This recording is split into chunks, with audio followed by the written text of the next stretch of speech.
I want to thank Domi for trusting me to host this workshop. I'm really happy to help in this way because I know there's a need. I don't see a lot of information going out there at a local level, so I really wanted to cover some tips that might help some organizations here. I'm going to go ahead and share my screen. Hopefully, yes, I have the capability to do so. And y'all can see my screen okay, right? I'm guessing y'all can. Okay, awesome. So, how to train teams remotely. Let me see here. Okay. So just going to cover a few things. You're welcome to send chat messages, questions. I might not see it during the presentation, but I'd love to address them at the end. I might, and it's funny because I could hear someone at the door. My 4-year-old might try to break in.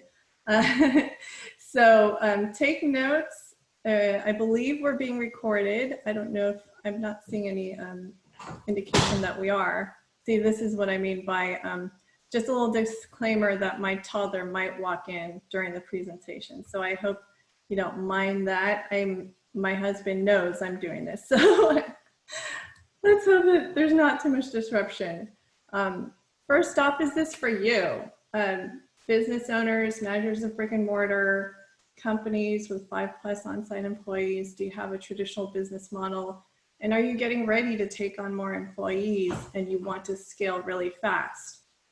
Anyone with the old handbook? Hi, sweetie. Thank you. Thank you. My husband has failed at his job for this moment. So I'm not your husband, Mom. Okay, thank you, sweetie. Yeah, so if you have an employee handbook, this would be a great session for you.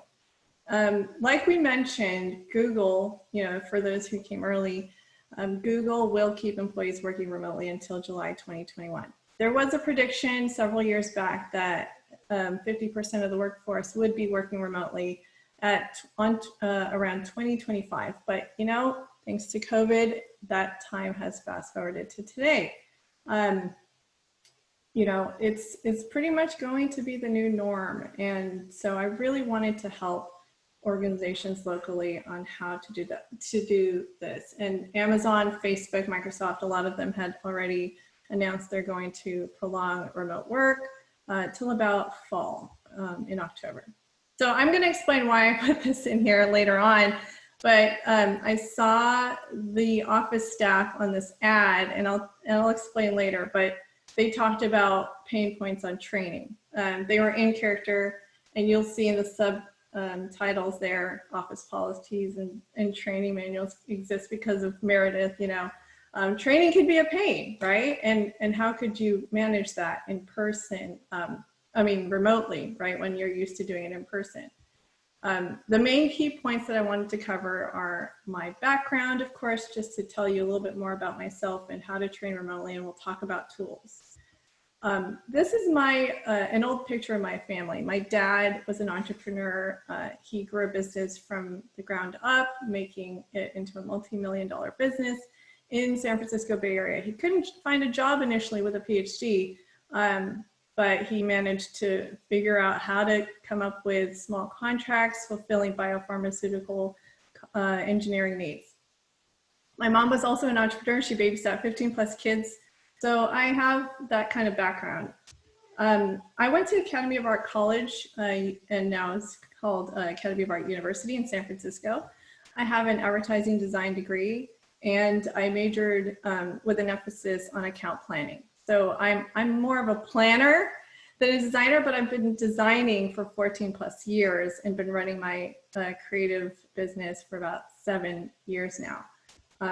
Fast forward to today, we moved out here to Tallahassee about 9-10 years ago.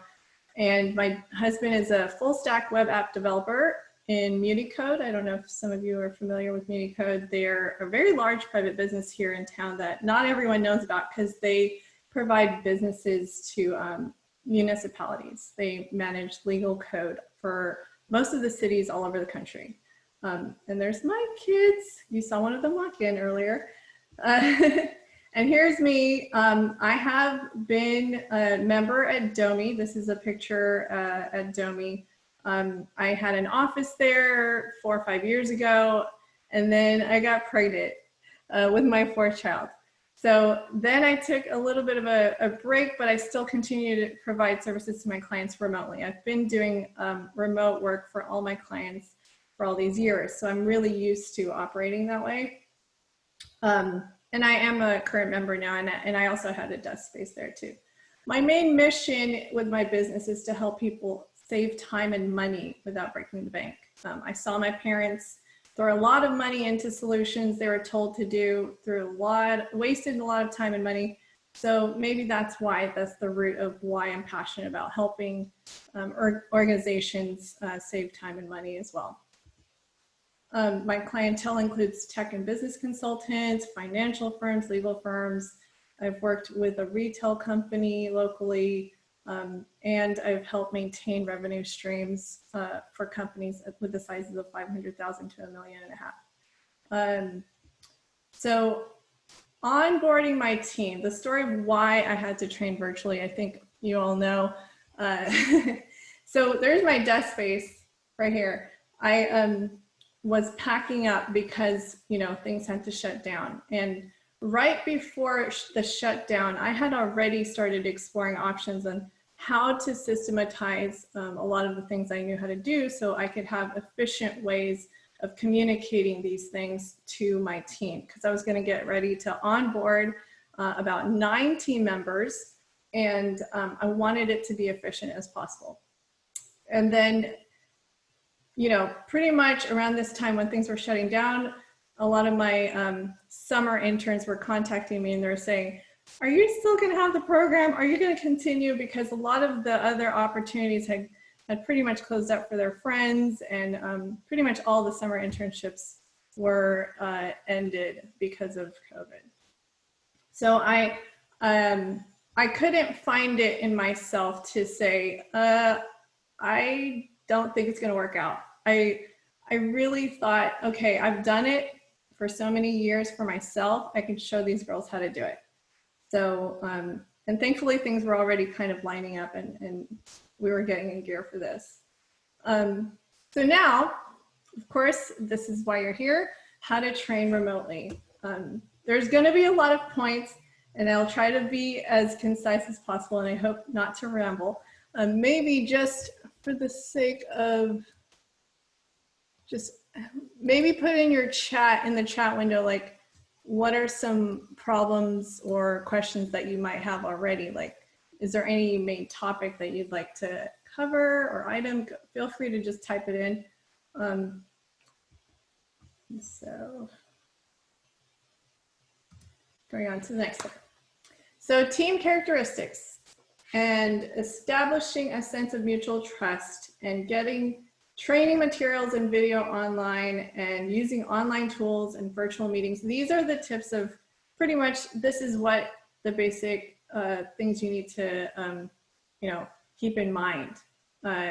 I'll get into it in more detail, but you know, you want to think about the team. The 3 main things are your team, the tools that you're going to use, and your process. So for me, when I was getting ready to onboard my team, I needed to make sure, you know, are they efficient? Do they have high autonomy? Do they have a lot of self-motivation? Are they tech savvy? Are they able to solve a problem? Even though they're young, I knew I was looking for, you know, summer interns, just younger folks. How collaborative are they? So yeah, those are the things that I had in mind when I was getting ready to add to my team. Yeah, just for fun, I just wanted to throw this guy in there. So yeah, I mean, seriously, back in the day, people could get away with just going to work every day and not getting much done, right? But we have online tools, thankfully now, to kind of keep track of who's doing what. And for me, I think millennials are a great option, you know, even though, and I've heard, I've seen articles that the millennials are, that age group in particular are being let go or whatnot. But I think for us as a small town, we could definitely benefit from this age group because they can quickly learn and pick up on things. And they're also, you know, able to pretty much look for solutions on their own. So yeah, as far as tips and tricks, you know, learn from the bigger tech firms. I just look at all kinds of resources, the tools that I use, they just spit out a ton of free information. You can never over communicate. You have to encourage your team members to just don't make an assumption. Meet weekly or bi-weekly, but in short sessions, and daily direct messaging. My team, I've been asking them every day, like, okay, what's on your task list? And at the end, give me an update of what you've gotten done. Pomodoro technique, it's great. Having them to time themselves 15 to 20 minute increments. So they're forced to focus. It's really easy to get distracted at home, obviously. Team culture gatherings, virtual games. There's actually a lot of fun tools out there that you could do with your game, with your team. And that's obviously, this is more addressing team culture, but I figured if you want your team to be engaged and have some fun other than just doing work remotely, I think these are great. And then GIFs and emojis are great for positive tone when you can't hear the person on the other side. And don't communicate feedback with just text and without context because people's feelings can get hurt. So of course you want to get everything online. Training manuals, start transferring them over. You know, obviously leave secure information, all the internal things that involve sensitive information. You don't want to get everything online, but you know, some of the things that aren't super sensitive, start, you know, putting everything online. The tools, the fun stuff. So I'll highlight the tools that I use. And I use Capterra as a lot of software comparison. So I just put in a lot of their charts in my slides, but I'm also open to other suggestions. So LastPass is what I use. I really like it because you could share passwords without even disclosing the actual password. I love it. And you could save as many passwords as you want, and you can log in to specific accounts without having to even look at it. You know, they save your login info and your password. So I really love using LastPass. Collaboration tools. So the top 5 here, featured by Capterra, I'm using pretty much their top 3.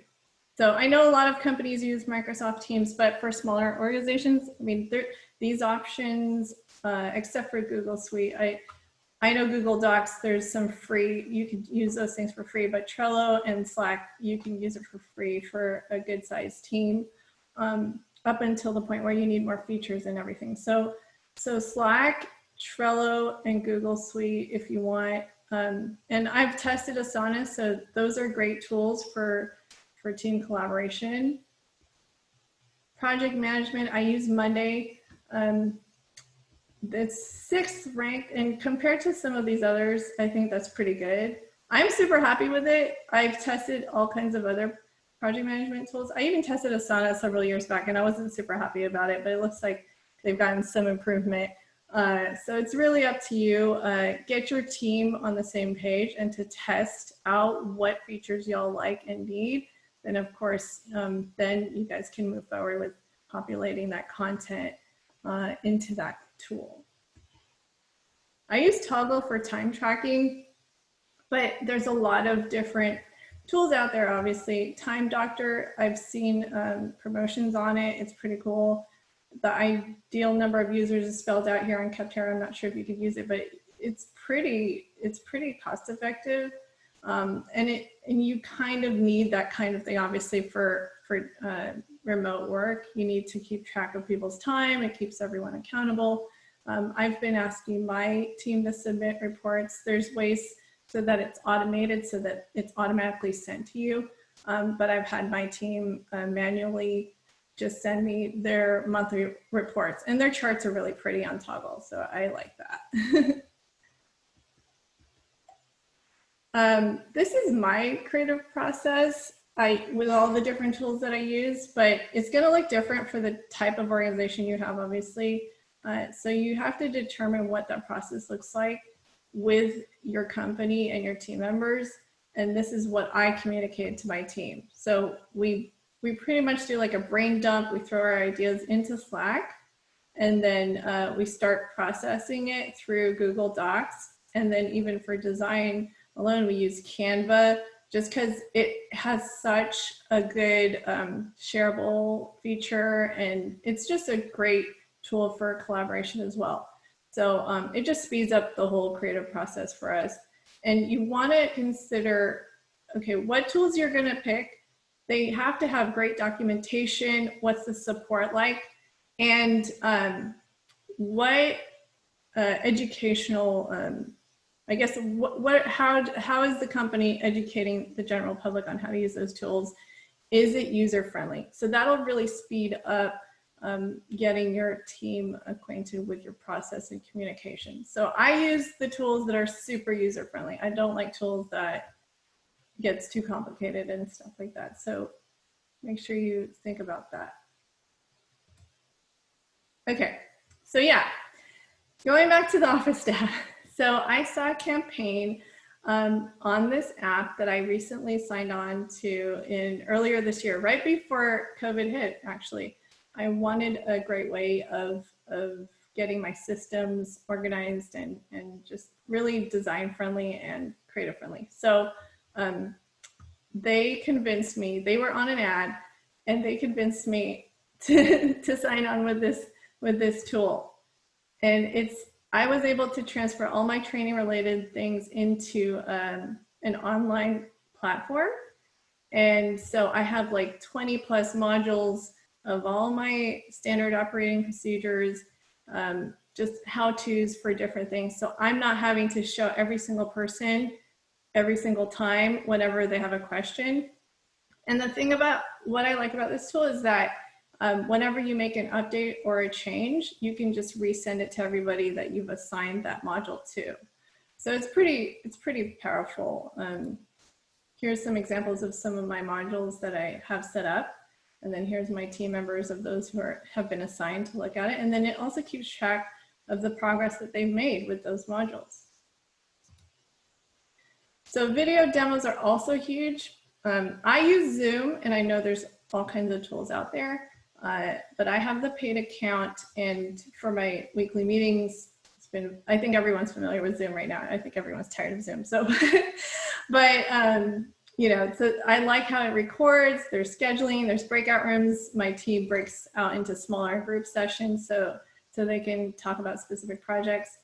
And Loom is also awesome because it records video demos. So you won't have to, things that you might think you have to show in person, you can use a recording where you can pretty much do a quick demo of the screen. You could do a review of a document, or in my case, a creative project or a design. When I'm doing my reviews, I just record myself talking about the different things, and that way they can reference to it anytime they want.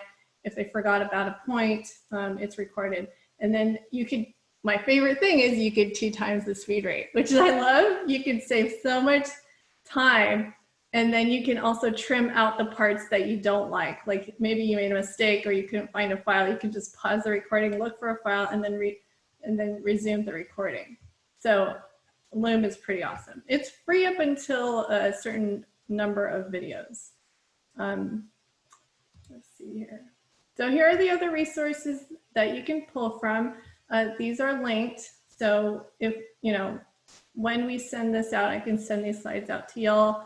There's a huge, extensive, oh yeah, Domi, I had to throw Domi in there because they have a page out there. And then Zapier has a really cool page that documents like what they decide to do with their team.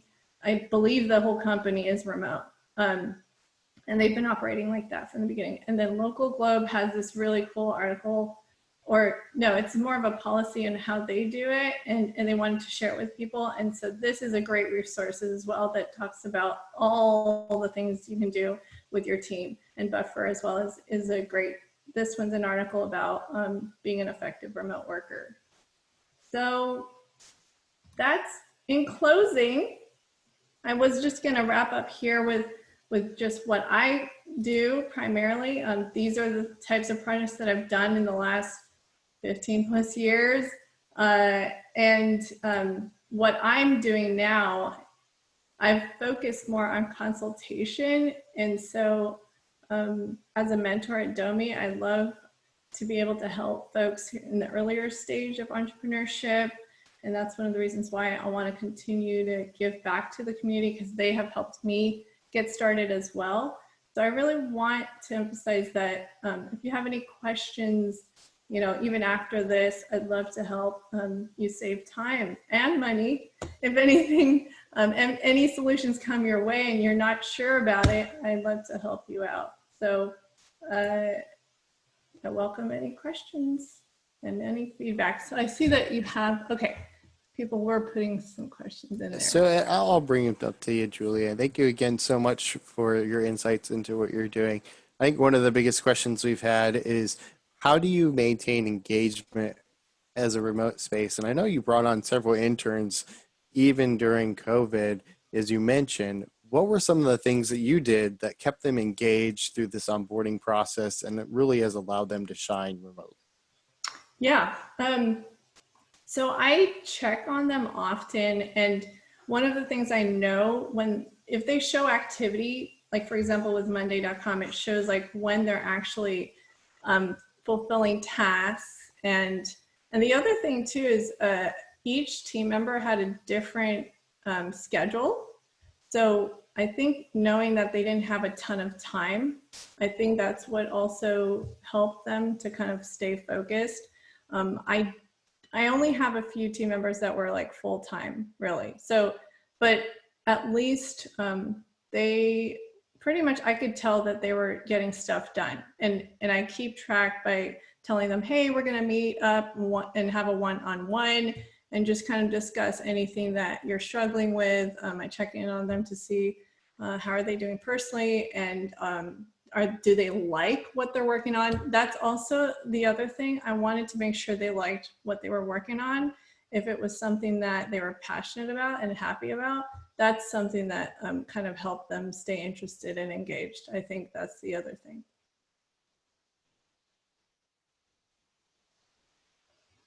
I'm trying to read the questions here, so I want to make sure. It's so tiny for my screen. Do you want, go ahead. What were you saying, Harley? Oh, I was telling Robert that he was muted. Oh, okay. Yeah, I've gotten so used to Zoom and just not having a mic muted that when I go mute, I don't think about unmuting.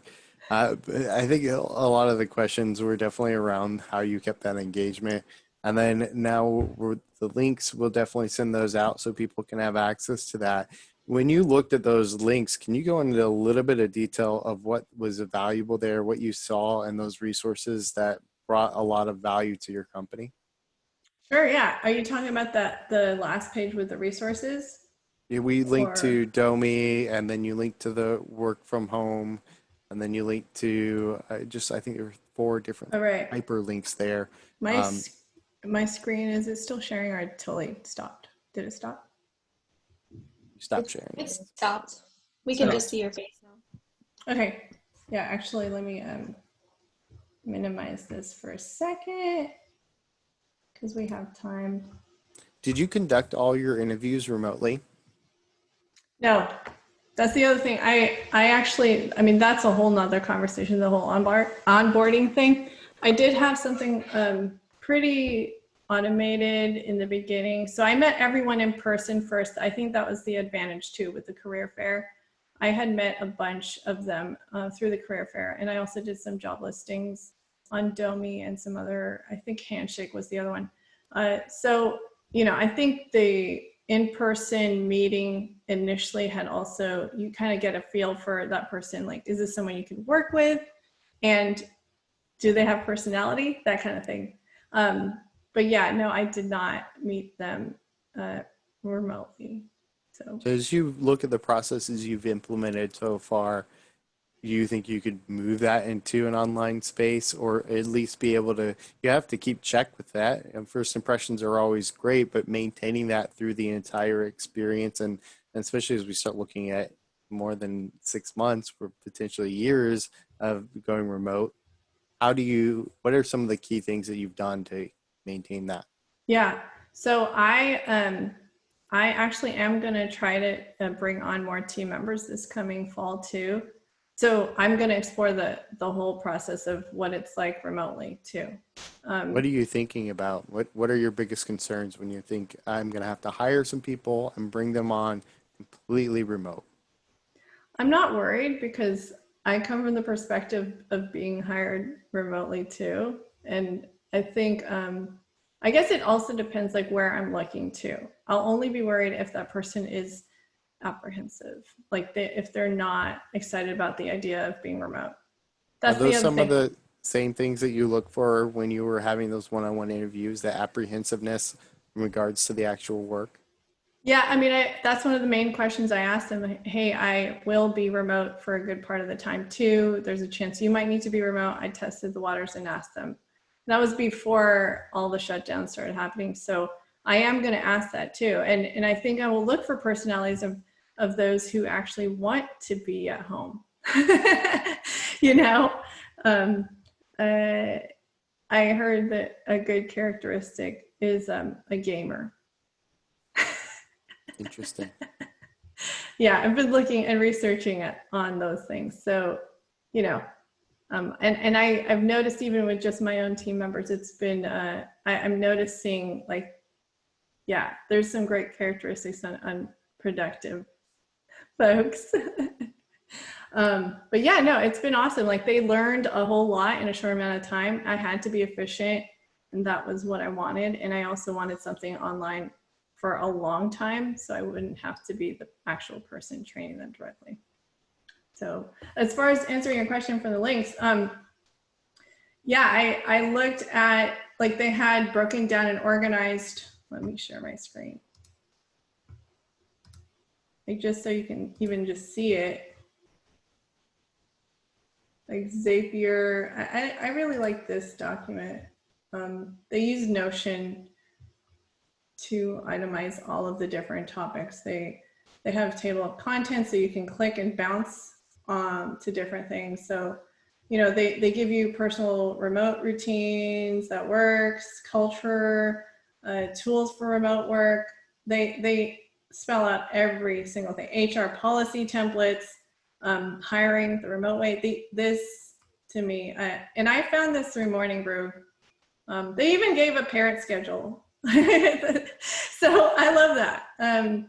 I really appreciate, because they realize a lot of their, you know, coworkers are parents, and that's another struggle and topic to talk about another time.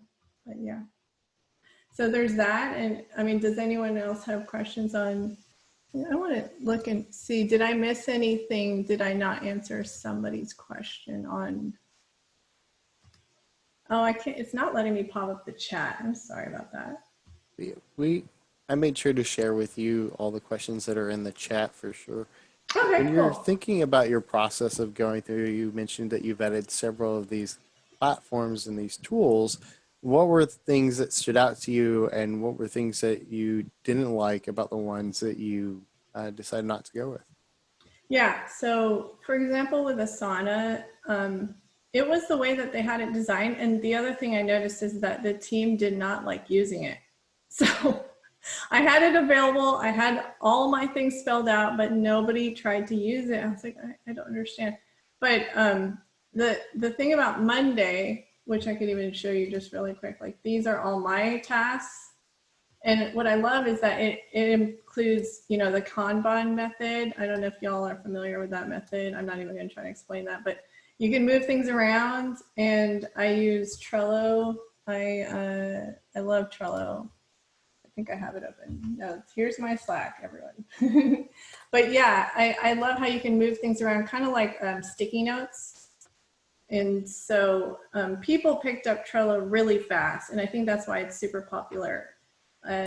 So user friendliness, user experience is huge for me as a designer. I love user experience. So if they did a great job with that, then I will use it. Also pricing. Monday can get pricey. The more users you have, the more costs. Trello is free for a good amount of users, I believe. And I was able to give everyone access to my Trello boards. And Monday, only a few folks can view. So yeah, does that answer your question? Wonderful. We definitely want to make sure there's time for everyone to ask any questions. Feel free to unmute yourself and join our conversation. This is all about being able to share insights to using this content remotely and utilizing these platforms to successfully grow your team. I had a question from Grant. You're more than welcome to come on and ask it if you'd like, Grant. Yeah, I'll ask it. So we've got a relatively diverse team at 3D Musketeers, and the problem is they're diverse. And some people have personalities, unfortunately, that aren't all that useful for business. They don't talk. They're engineers. They don't talk. And so communicating is very difficult, whereas my lead engineer, who lives in Oregon, so quite literally on the other side of the country, phenomenal at communicating, love working with him. He's like my best friend, and I've never met the guy.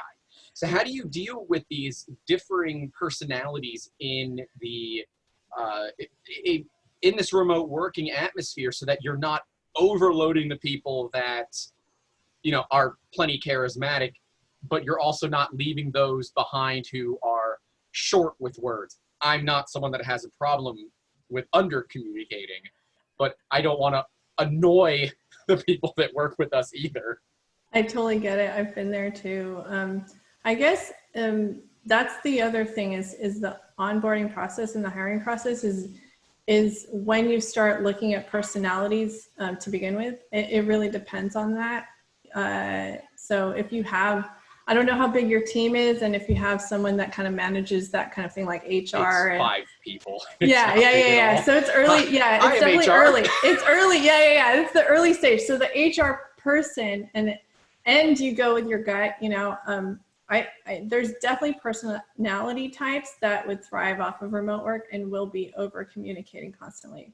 I would say I would narrow down on the techie person who's super detailed and aware of people. So if you can get that kind of combination and they care about, you know, being communicative, it's like they're a little bit extroverted, you know, Right. They're introverted enough, they'll be focused, they'll get the job done, but they want to communicate. You know, in my industry, those are unicorns. You don't find if you found a charismatic engineer in your life, don't let them go. Right. Because they're a unicorn. Yeah. You know, so I've spoken with our charismatic engineer about this, and he said, "Yeah, dude, I have a day job." All of our people have day jobs too, so they have their day jobs. I talk to them throughout the day. They get back to me when they can. He says, "Look, just overload it so you're meeting the needs of those that have more needs than I do, and I'll go through and pick out what's pertinent to me." And that's awesome. But this is a gentleman who has worked with me for 2 years and kind of understands our flow. Because we don't have the employee manuals or anything. So unfortunately, it's more fly by night than I would like as a business, considering all the money that's sitting behind me. But when it comes to people, I hire people because of their skill and what they can bring to the company.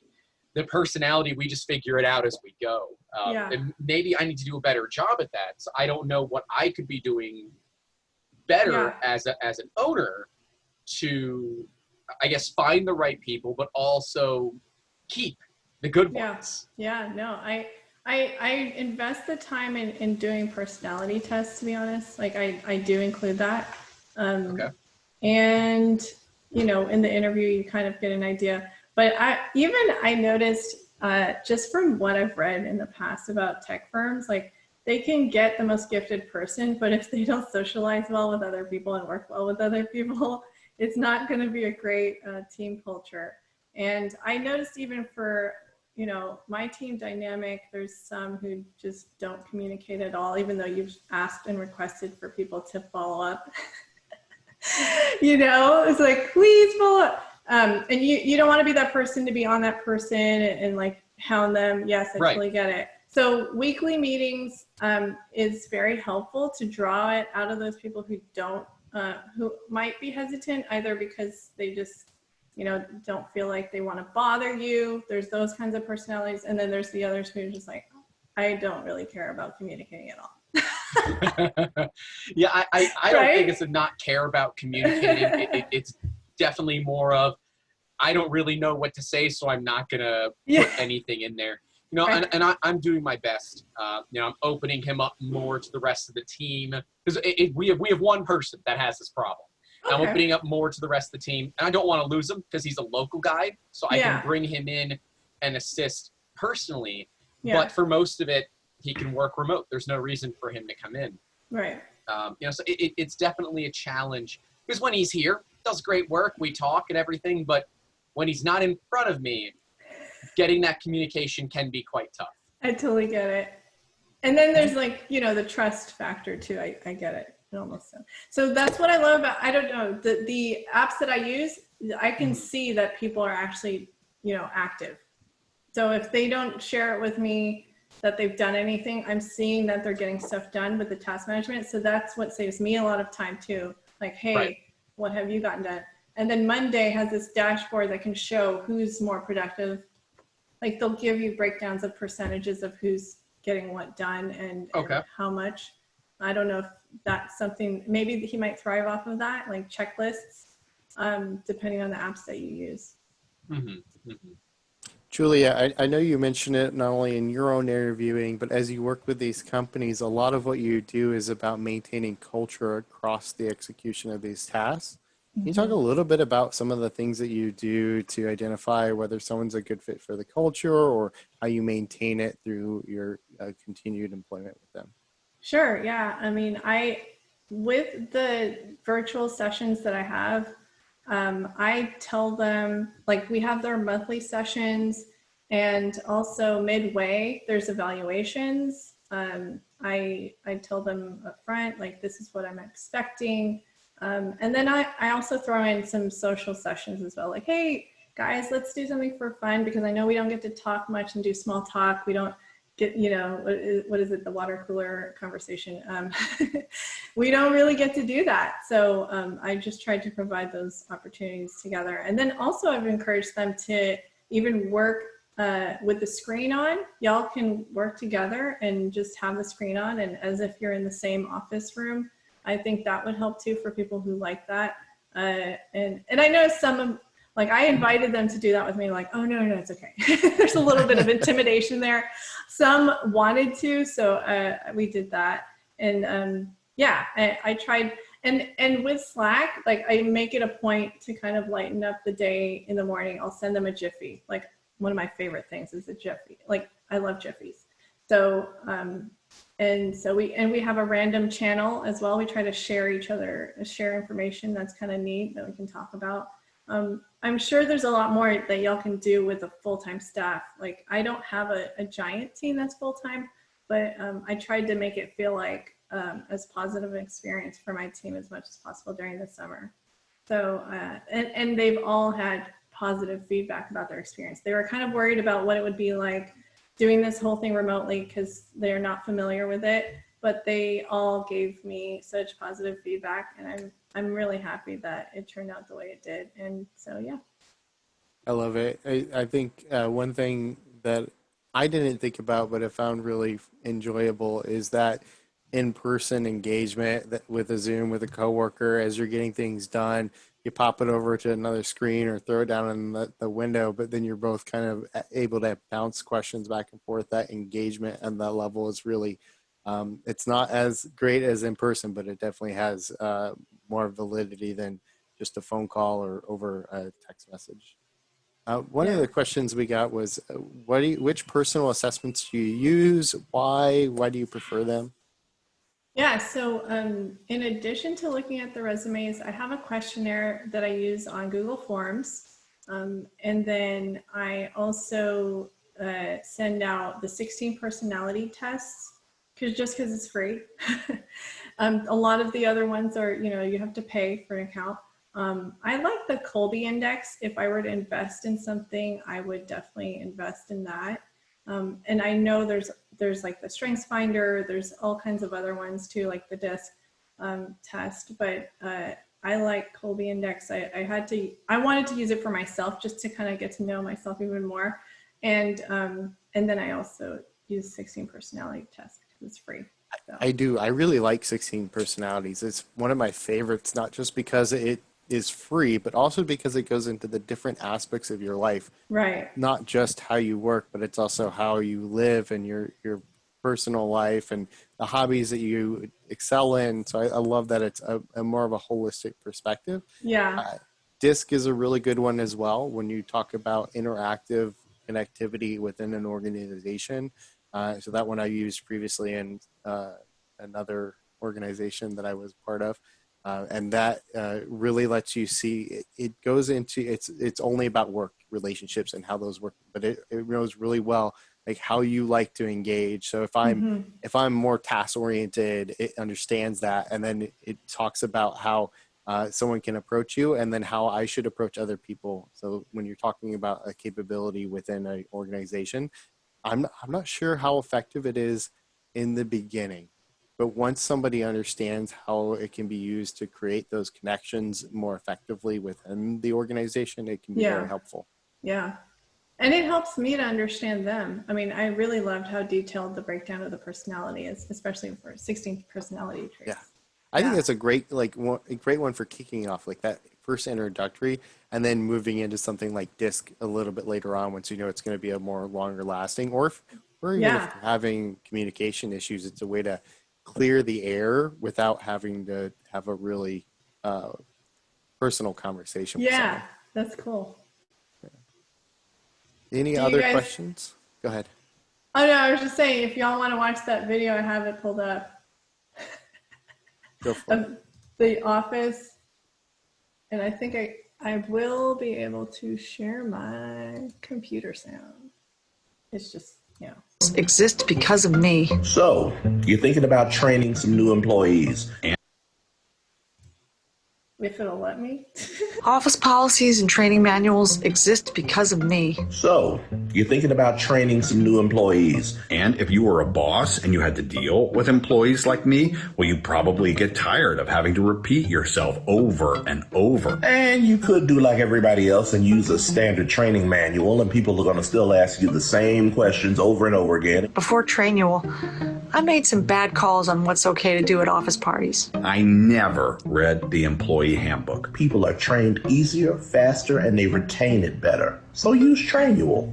Trainual makes everything easy to find and understand. It's easy. It's simple. And I love simple. So use Trainual. You won't be sorry. Your business probably needs it, thanks to employees like me.